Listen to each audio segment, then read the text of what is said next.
Aujourd'hui, on a été laver les vitres de BNP Paribas Fortis. Évidemment, le but, c'était de mettre l'accent sur la transparence du secteur financier. Parce qu'évidemment, le secteur financier, comme tu le connais, Antonio, est tout à fait opaque.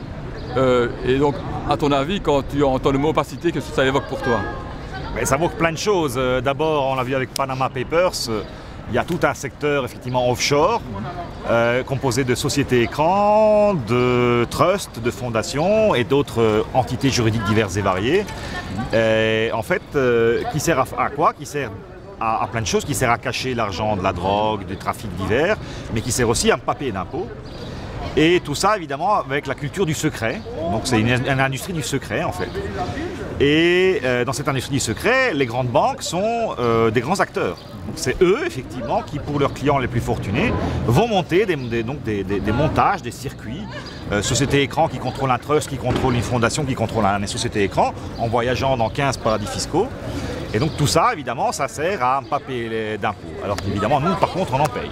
Parce que nous, on n'a pas le droit de disposer de toutes ces magnifiques créations offshore. Voilà. Ça, c'est un aspect du problème. L'autre aspect du problème, c'est que les banques elles-mêmes, comme la plupart des grandes entreprises, en fait, ne payent pas suffisamment d'impôts. Pourquoi? Parce qu'eux, ils font de la fraude fiscale légale, ce qu'on appelle de l'optimisation fiscale. Donc, c'est des petits jeux comptables pour en fait faire semblant que les profits qu'ils dégagent ici en Belgique ou dans d'autres pays, en fait ils sont créés aux îles Caïmans ou à Panama ou au Luxembourg. Et donc contre ça, nous ce qu'on voudrait, c'est qu'il y ait finalement une transparence fiscale. Une transparence fiscale comment? Par le reporting public pays par pays. C'est-à-dire que toutes ces entreprises soient obligées une fois par an, déclarer l'ensemble de leurs filiales, ces filiales, dans quel pays elles sont établies, combien d'employés elles déclarent effectivement, combien de profits elles déclarent et combien d'impôts finalement elles payent. Voilà, donc on espère avec cette transparence finalement avoir une vision claire de ce qui se passe et pouvoir enfin lutter contre cette injustice fiscale manifeste. Et au niveau politique, à ton avis, est-ce qu'il y a vraiment des choses qui se font, par exemple au niveau de la Commission européenne, pour essayer de lutter contre cette évasion fiscale? Ou est-ce vraiment un peu du vent? Ah, mais donc il faut pas être totalement dépressif et pessimiste, il ne faut pas non plus être naïf. Donc ce qui se passe, c'est qu'il y a des avancées, mais elles ne sont pas suffisantes. Première chose, on voudrait la transparence des bénéficiaires effectifs. On voudrait que finalement, n'importe quelle société, n'importe quel trust, n'importe quelle fondation, en Belgique, mais aux îles Caïmans, au Panama, n'importe où, on puisse savoir de façon publique qui sont les véritables propriétaires qui se cachent derrière. Voilà, ça c'est une première chose. La deuxième chose qu'on veut, c'est, comme je te le disais, donc ce reporting pays par pays. Alors la Commission a fait une proposition en ce sens-là, mais qui n'est pas assez bonne, parce que notamment la Commission dit on va obtenir la transparence que pour les filiales dans l'Union européenne et pas pour les filiales à l'étranger. Donc ça ne va pas du tout, évidemment. Nous, on veut effectivement cette transparence, y compris pour les filiales aux îles Caïmans, à Panama, etc. Alors l'opacité, à mon avis, est aussi un problème dans la mesure où les placements, je dirais, risqués des banques se font par le shadow banking, comme on dit, également dans des filiales, dans des paradis fiscaux. Et dont la crise financière, notamment de 2009, a été en partie provoquée par ces placements risqués, tout à fait cachés, contrôlés par personne. Donc alors, pour les banques, la troisième utilité des paradis fiscaux, donc la première c'est aider leurs riches clients, personnes physiques, à ne pas payer d'impôts. La deuxième utilité c'est pouvoir eux-mêmes ne pas payer d'impôts. La troisième utilité, c'est aussi pouvoir échapper aux règles prudentielles, donc à la réglementation financière qui est censée empêcher les crises, l'instabilité, les magouilles, etc. Alors ce qui se passe évidemment, c'est que ces législations s'appliquent aux États-Unis par exemple, ou l'Union européenne, mais elles ne s'appliquent pas à Jersey ou aux îles Caïmans ou à l'île Maurice. Et donc, ce que vont faire les banques, et d'ailleurs on le sait parce que c'est sur papier, les banques multiplient des centaines et des centaines de filiales dans ces paradis fiscaux pour justement pouvoir faire tout ce qu'ils veulent. Il y a un vieux dicton de la City à Londres qui dit jail or Jersey, ce qui veut dire si tu veux faire ce truc-là, soit tu vas en prison, oui, voilà, soit tu vas à Jersey. Voilà. Très bien. Et ça, ils ont bien compris, les banques, ces règles. En Belgique, au niveau de l'évasion fiscale, ça a été estimé plus ou moins à 20 milliards. Si on ajoute la fraude fiscale, c'est plus ou moins 20 milliards, donc ça fait 40 milliards d'euros par an qui sont perdus. Évidemment, par rapport au budget d'État, c'est énorme. Et c'est clair que c'est des moyens en moins pour des services publics financés d'une manière normale, quoi. Mais donc, ce qui se passe, c'est nous sommes dans une phase d'austérité. On nous dit on vit au-dessus de nos moyens.